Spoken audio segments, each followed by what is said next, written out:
係嘛？嗱，咁所以大家你會發覺係會有一定有難度嘅，但係唔係話做唔到。有難度嘅嘢而能夠又做到咧，你就更加出類拔萃。所以第四樣嘢咧，就要盡量能夠提供到你認為可以解決問題嘅方法。而呢啲方法咧係有兩個標準嘅，即係話你提供嘅方法究竟係好辦法定係流嘢嚟嘅一般嘅啫。有兩個標準嘅。我哋去睇呢啲評論嘅時候，第一個標準就係你提出嘅辦法可行性高唔高先。你提完咗之後，原來100年之後先做到嘅，解決唔到而家問題嘅，咁所以可行性唔高咧，又係冇用嘅。第二個標準就係要操作性強，所以操作性強嚟講咧，就係話個方案喺度啦，但係可唔可以將佢真係變成一個事情放出嚟俾大家按住呢個方案嚟做嘅，呢個先係操作性。譬如好似你話而家要解決澳門嘅就業問題、就業錯配嘅問題，好忽然間舉個例子就話澳門應該發展高科技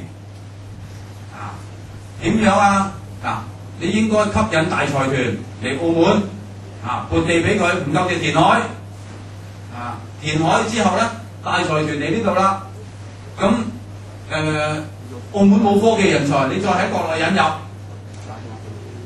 咁跟住澳門嘅人咧，雖然唔識高科技，但係有人嚟投資，最低限度請個掃垃圾嘅，請個聽電話嘅，請個做文書嘅，咁都可以解決澳門一部分人嘅失業問題啊！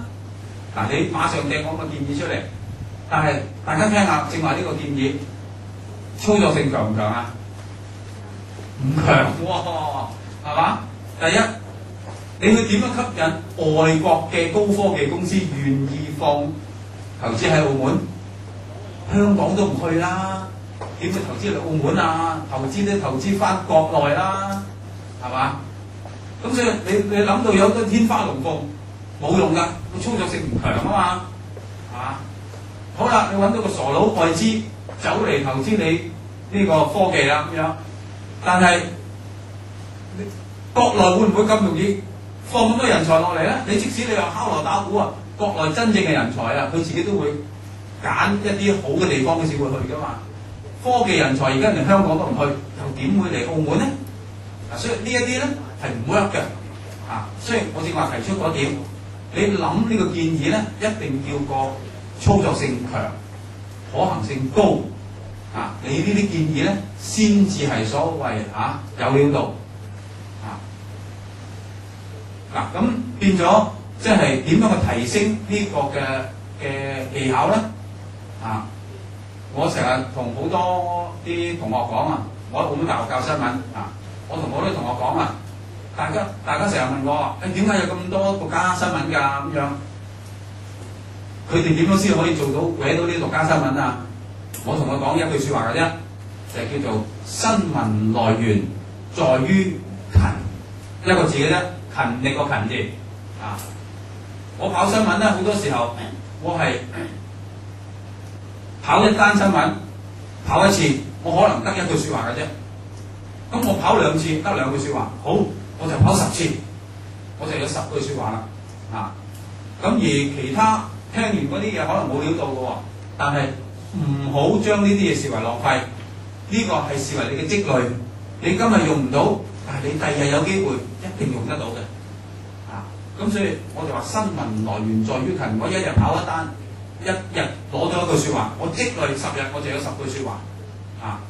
然之後個新聞一成熟嘅時候咧，我就會比人多好多資料，比人快好多啦，係嘛？所以大家你話要做到個建議攞出嚟，何口話都有，快啲嚟，我請你做顧問要做到咁嘅話咧，大家要平時嘅積累就要好多啦，係嘛？咁所以暫時大家只需要做到第一、第二、第三部曲，按目前呢個嘅情況嗰個水平嚟講咧，我覺得已經相當唔錯㗎啦。要一下子提高到話，我第4步我都要提出好精要嘅解決問題方法。暫時唔需要咁樣強求自己，但係有咁嘅嘗試咧，亦都唔係壞事，係嘛？我以前睇呢啲嘢，我點會諗到咁多解決問題嘅方法啫？係嘛？都係呢度聽嗰度聽，周圍去問周圍去同業內嘅人士去接觸，咁然之後先至諗到啲可行性啊嘛，係嘛？咁所以我諗嗰去點樣判斷新聞、睇新聞點樣去提高到自己嗰個新聞嘅判斷能力等等啦。